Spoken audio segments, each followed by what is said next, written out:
Hello everyone, আপনাদের সবাইকে স্বাগতম আজকের টিউটোরিয়ালে। আজকে আমরা দেখব যে ASP.NET C# এর সাথে আমরা ডাটাবেস SQL সার্ভার নিয়ে কীভাবে কাজ করতে হয় এগুলো দেখব। তো চলেন শুরু করি। তো আমরা ডাটাবেসের সাথে মূলত কাজ করবো, যে কোনো একটা অপারেশন চালাবো, অথবা ইনসার্ট, আপডেট, ডিলিট যে কোনো একটা চালাবো। তো তার জন্য আমাদের ডাটাবেসের সাথে কাজ করার জন্য আগে আমাদের ডাটাবেস কানেকশন নিয়ে কাজ করতে হয়, ডাটাবেসের সাথে কানেকশন বিল্ড আপ করতে হয়। তো চলেন আমরা একে একে দিয়ে শুরু করি। তো প্রথমে আমাদের কি করতে হবে, যে আমাদের কাজটা হচ্ছে যে এখানে আমরা এই ইউআই থেকে আমরা স্টুডেন্ট নেম, রোল নাম দিব, দেন আমরা সেভ বাটনে ক্লিক করব, আমাদের ডাটাবেসে ভ্যালু স্টোর হবে।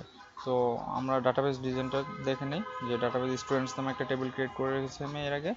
দেন এর প্রপার্টি হচ্ছে আইডি, নেম, রোল নাম আছে। দেন আমরা দেখি যে আমাদের ডাটাবেসে কোনো ভ্যালু আছে কিনা। না, আমাদের ডাটাবেসে কোনো ভ্যালু নেই। ঠিক আছে, এখন আমাদের কাজ হচ্ছে যে আমরা ইউআই থেকে ভ্যালু দিব, সেভ বাটন ক্লিক করব, দেন আমাদের ডাটাবেসে ভ্যালু স্টোর হবে। তো তার জন্য প্রথমে আমরা কী করতে হবে, ডাটাবেসে কানেকশন নিয়ে কাজ করতে হবে। তো আমরা সেভ বাটন ক্লিক ইভেন্টে যাই। তো এখানে আমাদের কানেকশন স্ট্রিং বা যাবতীয় সব কিছু আমাদের লিখতে হবে। তো ডাটাবেসের সাথে কাজ করার জন্য আমাদেরকে কানেকশন স্ট্রিং যে ব্যাপারটা, কানেকশন, তো তার জন্য আমাদের C# একটা ক্লাস আছে SQL কানেকশন বলে। তো আমরা মূলত এইটাই ইউজ করব, SQL কানেকশন। তো চলেন SQL কানেকশন লিখি, SQL কানেকশন। SQL কানেকশন বলে কোনো কিছু চিনতেছে না অ্যাকচুয়ালি, কারণটা হচ্ছে যে ওর একটা ক্লাস লাইব্রেরি আছে, ক্লাস লাইব্রেরি ইনক্লুড করা লাগে। তো সেটা কি, সেটা হচ্ছে দেখাচ্ছি, ইউজিং সিস্টেম ডট, এই যে এটা using system dot data dot SQL client. তো আমরা যদি এটা আমাদের ক্লাস লাইব্রেরিতে অ্যাড করে নিই তাহলে ও চিনতে পারবে। এই দেখেন অ্যাড হয়ে গেছে using system dot data dot SQL client. তো তার জন্য এখন আমাদের কি হতে হবে, SQL কানেকশন ক্লাস একটা অবজেক্ট ক্রিয়েট করি আমরা, নাম দিলাম SQL connection, new class name. Then ও কি করে, ও দেখেন আমরা প্যারামিটারগুলো যদি দেখি, ও আমাদের থেকে একটা স্ট্রিং টাইপের কানেকশন স্ট্রিং নিতে পারে, তারপর SQL ক্রেডেনশিয়াল আর অনেক কিছু নিতে পারে। তো যাই হোক, আমরা একটা কানেকশন স্ট্রিং দিব। তো কানেকশন স্ট্রিং দিতে হলে প্রথমে ডাটাবেস যে সাথে কানেকশনের জন্য আমাদের কি লাগে, একটা সার্ভার নিশ্চয়ই। তো আমাদের সার্ভারের নামটা দিতে হয়, তারপর আমরা কোন ডাটাবেস নিয়ে কাজ করতেছি এটা দিতে হয়। তারপর আমরা একটা অথেন্টিকেশন মোড নিয়ে কাজ করি, হয় উইন্ডোজ অথেন্টিকেশন, না হয় SQL সার্ভার অথেন্টিকেশন মোড। তো আমাদেরকে যে কোনো একটা মোড বলে দিতে হয়। তো চলেন আমরা শুরু করি। তো প্রথমে সার্ভার নেম দিই, SARVER সার্ভার লিখে ইকুয়াল দিয়ে, যেন আমাদের ডাটাবেস থেকে সার্ভার নেমটা কপি করে নিয়ে আসি। আমরা যে কপি করে নিয়ে আসলাম, এই যে এটা হচ্ছে আমাদের সার্ভার নেম, এটা কপি করি, দেন এখানে পেস্ট করে দিই, পেস্ট, দ্যাটস ইট। তারপর হচ্ছে আমাদের ডাটাবেস নেম লাগবে। তো লিখি database equal same database name. তো আমরা হচ্ছে টেস্ট ডিবি নিয়ে একটা টেস্ট ডাটাবেস নেম একটা ডাটাবেস আছে, এটা নিয়ে আমরা কাজ করব। তো চলেন এটা কপি করে পেস্ট করে এখানে বসিয়ে দিই। দেন আচ্ছা, আমরা যে কোনো একটা মোড নিয়ে কাজ করব, উইন্ডোজ মোড অথবা মানে উইন্ডোজ অথেন্টিকেশন মোড অথবা SQL সার্ভার অথেন্টিকেশন মোড। তো আমরা উইন্ডোজ অথেন্টিকেশন মোড নিয়ে কাজ করি। তো এখানে লিখতে হয় যে ইন্টিগ্রেটেড ইন্টিগ্রেটেড সিকিউরিটি, এটাকে ট্রু করে দিতে হয়। এখানে পরে সেমিকোলন দিতে হবে না, দ্যাটস ইজ, এরপরে সেমিকোলন হবে। তো আপনারা দেখেন যে প্রথমে আমাদেরকে একটা সার্ভারের নেম দিতে হয়, তারপর আমাদেরকে ডাটাবেস, কোন ডাটাবেস নেমে কাজ করতে সেটা দিতে হয়, তারপর হচ্ছে যে ইন্টিগ্রেটেড সিকিউরিটি, এটাকে ট্রু করে দিতে হয়। আরেকটি জিনিস আপনারা লক্ষ্য করেন যে এখানে একটা ইরর দেখাচ্ছে। তো এর কারণ হচ্ছে যে আপনারা নিশ্চয়ই এমন কাজ করছেন C# যে আমরা ব্যাকস্ল্যাশ এন বা ব্যাকস্ল্যাশ টি দিলে একটা নিউ লাইন, যথাক্রমে নিউ লাইন বা নতুন ট্যাব জেনারেট করে। তো ব্যাকস্ল্যাশ দেওয়ার পরে এরপরে আমরা একটা যেহেতু ক্যারেক্টার দিই, এরকমই কিছু একটা ভাবতেছে, কিন্তু আমাদের তো অ্যাকচুয়ালি এই ব্যাকস্ল্যাশের কাজ এটা না, আমাদের এটা সার্ভার নেম। তো তার জন্য এইরও দূর করার জন্য আমাদেরকে এখানে একটা @সাইন দিতে হবে। তো এর ফলে কি হয়, যে আমরা এখানে সাইন দেওয়ার পরে আমরা যাই লিখি না কেন, যেভাবে দিচ্ছে ও অ্যাকচুয়ালি কম্পাইলার সেভাবেই কাজ করবে। তো আমাদের একটা কানেকশন স্ট্রিং আমরা ওকে দিয়ে দিলাম। এখন আমাদের কি করতে হয় যে আমরা যে ডাটাবেজের সাথে কাজ করব, ডাটাবেজে কোনো একটা ভ্যালু কি করব, হয়তো বা ইনসার্ট করব, আপডেট করব, ডিলিট করব, তার জন্য একটা কোয়েরি লিখতে হয়। আপনারা নিশ্চয়ই কোয়েরি সম্পর্কে জানেন, তাই নিয়ে আমি আর ডিটেলস কিছু বললাম না। তো চলেন আমরা একটা কোয়েরি লিখে ফেলি। কোয়েরিটা হবে আমাদের ইনসার্ট, আমরা ডাটাবেসে ভ্যালু ইনসার্ট করব। এখান থেকে আমরা আমাদের ভ্যালু যাবে স্টুডেন্ট নেম আর রোল নাম, এগুলো আমরা ইনসার্ট করব। তার জন্য ইনসার্ট ইনটু আমাদের টেবিল নেম হচ্ছে স্টুডেন্টস। তো তার ভিতরে কি কি কলাম আছে, নেম, রোল নং, দ্যাটস ইট। আর ভ্যালুসগুলো দিয়ে দিই। আমাদের ভ্যালু কীভাবে দিতে হয়, প্রথমে সিঙ্গেল কোটেশন, দেন ডাবল কোটেশন, পরে প্লাস সাইন দিয়ে, ডাবল প্লাস সাইন দিয়ে। এখন কোথা থেকে আমরা নেমটা পাবো, কোথা থেকে, আমাদের নেম টেক্সট বক্স থেকে, name text box dot text থেকে। এগুলো আপনারা আগে জানেন নিশ্চয়ই কীভাবে ভ্যালু দিতে হয়। তারপর হচ্ছে এগেন আমরা রুল দিব,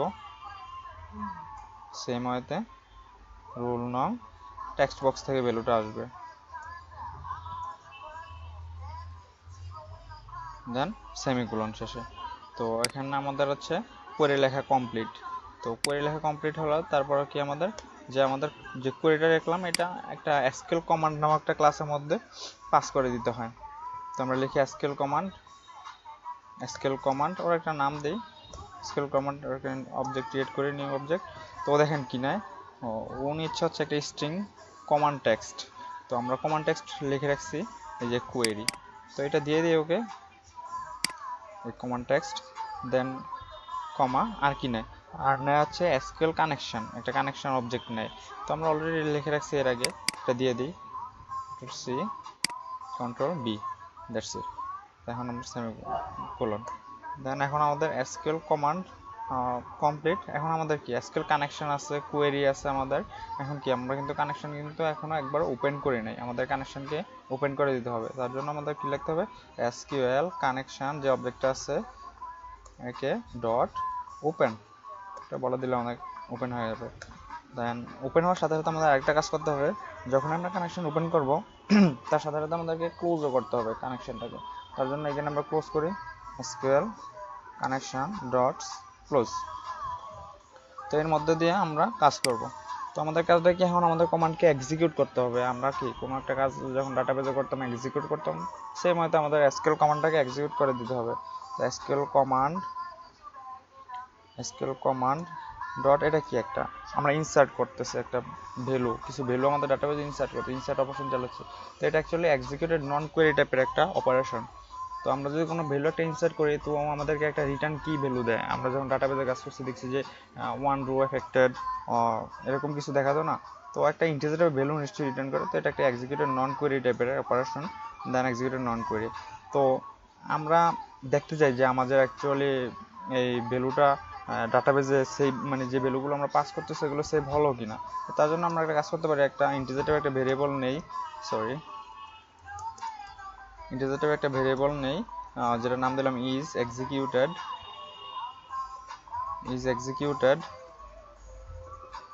ওর ভিতরে আমরা এটা রেখে দিলাম। তো কি করবো, যে একটা আমাদের ইন্টিজারের একটা রো রিটার্ন করবো যদি ভ্যালু সেভ হয়। তো আমরা একটা কন্ডিশনে বলে দিই যে যদি is executed is greater than 0, তার মানে কি আমাদের ভ্যালু সেভ হয়েছে, ভ্যালুগুলো আমাদের ডাটা সেভ হয়েছে। দেন আমরা একটা মেসেজ দিয়ে দিই, মেসেজ বক্স ডট শো, বলে দিই যে স্টুডেন্ট সেভ সাকসেসফুলি।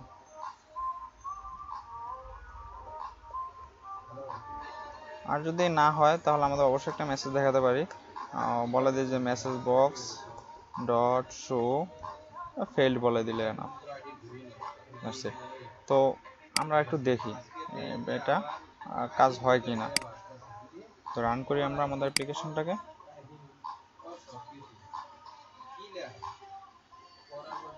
আপনি চাইলে আলাদাভাবে বিল্ড করে দেন পরে রান করতে পারেন। আমি একবারে সরাসরি রান করে দিলাম, এতে কম্পাইলার প্রথমে বিল্ড করার পর তারপর রান করবে। আপনার যে কোনো একটা ওয়ে অবলম্বন করতে পারেন, সমস্যা নেই। আমাদের অ্যাপ্লিকেশন রান হচ্ছে।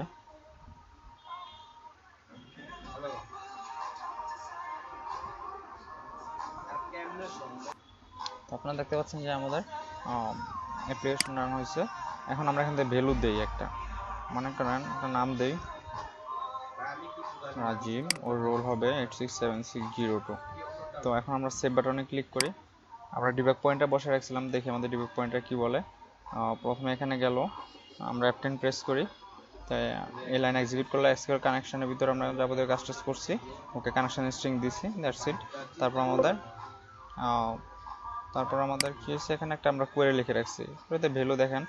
এটা এক্সিকিউট করি।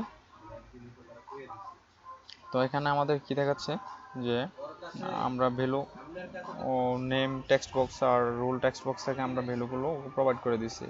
তো এগুলো মূলত এখানে আমাদের স্ট্রিং কোয়েরির মধ্যে আমরা ভ্যালুগুলো পাস করে দিচ্ছি আমাদের ডাটাবেজে। তো দেখেন আমাদের নেম টেক্সট বক্স থেকে আসছে রাজীব, আর রুল টেক্সট বক্স থেকে আসছে 867602, যে রুলটা দিছি। দেন আমরা এসকিউএল কমান্ড এক্সিকিউট করি, ওর ভিতরে একটা কোয়েরি দিয়ে দিছি, এসকিউএল কানেকশন দিয়ে দিছি, দেন কানেকশনকে ওপেন করছি। দেন আমরা এসকিউএল কমান্ডটাকে এক্সিকিউট করতেছি। এক্সিকিউট করে ও একটা রিটার্ন কি করে, একটা রু রিটার্ন করে। আমরা বলছিলাম যে একটা ইন্টিজার নাম্বার, তো এই এক্সিকিউটেড নামক ভেরিয়েবলের মধ্যে সেই ভ্যালুটা রাখছি। এর কি দেখাচ্ছে, ও একটা ইন্টিজার টাইপের 1 রিটার্ন করতেছে। তো আমরা একটা কন্ডিশন দিয়েছিলাম যে is executed is greater than 0, আমাদের ভ্যালু সেভ হয়েছে। সেম দেখায়, দেখি হ্যাঁ আমাদের সেভ স্টুডেন্ট সাকসেসফুল দেখাচ্ছে। ওকে, আমরা ডাটাবেজে একটু চেক করে দেখি যে আমাদের ভ্যালু সেভ হয়েছে কিনা। Select star from students, execute. হ্যাঁ, এই তো দেখেন রাজীব বললাম, তো সেভ হয়েছে তার মানে। তো এতে করে আমরা একটু সামারিটা নিই যে ব্যাপারটা কি করলাম আমরা। তো ডাটাবেসের সাথে কাজ করার জন্য প্রথমে আমাদেরকে কানেকশন স্ট্রিং লাগে, কানেকশন স্ট্রিং দিয়ে দিচ্ছে এখানে আমরা। তারপর হচ্ছে আমাদের কি করতে হয় যে একটা কোয়েরি লাগে, তো কোয়েরি আমরা লিখে দিছি। কোয়েরি লিখতে আপনারা জানেন নিশ্চয়ই। তারপর এসকিউএল কমান্ড ক্লাসের থ্রুতে আমাদেরকে কোয়েরি আর হচ্ছে কানেকশনটাকে পাস করে দিতে হয়। তারপর আমাদের কানেকশনটাকে ওপেন করতে হয়। তারপর কি এসকিউএল কমান্ডের থ্রুতে একটা এক্সিকিউটেড নন কোয়েরি টাইপে যদি ইনসার্ট করতেছি, দেন কমান্ডটাকে এক্সিকিউট করতেছি এটার মাধ্যমে। দেন আমরা একটা কন্ডিশন দিছি যে আমাদের যদি সেভ হয়েছে কিনা হয় না এরকম চেক করার জন্য আমরা আমরা বলতেছি ইজ এক্সিকিউটেড গ্রেটার দেন 0, তার মানে আমাদের স্টুডেন্ট সেভ সাকসেসফুল। আর যদি না হয় তাহলে ফেল দেখাবে। তারপর আমাদের কানেকশনটা ক্লোজ করে দিছি, দ্যাটস ইট। তো এই হচ্ছে মূলত আমাদের কানেকশন, ডাটাবেসের সাথে কীভাবে কানেক্ট হওয়া যায় তা দেখলাম।